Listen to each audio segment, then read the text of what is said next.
माँ दुर्गा के आइ चारिम स्वरूप के पूजा भेलन है और चतुर्थ स्वरूप माँ कुष्मांडा के छनि, जे हम की कहब सब गोटे जानते छियनि।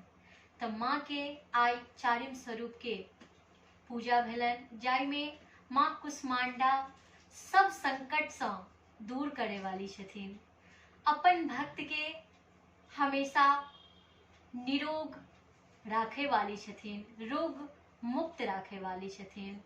आ माँ के जे प्रेम से सुमिरन करे छनि ओ माँ कुष्मांडा से बुद्धि प्राप्त करैत छथि, यश प्राप्त करैत छथि, यश प्रदान करऽ वाली माँ छथिन।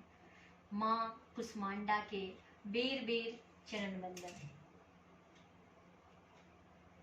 सब गोटे के स्वस्थ राखैत, विश्व के कल्याण करथिन।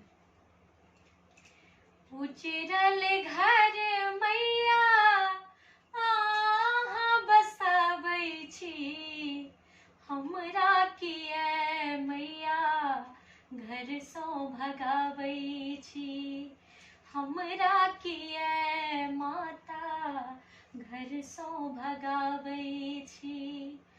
एकटा महल मैया हमहूँ बनौलियै, सपना जेना सब रंग में सजौलियै। एक ज्ञान के दीप किया ने जराबै छी, हमरा किए मैया घर सँ भगाबै छी, हमरा किए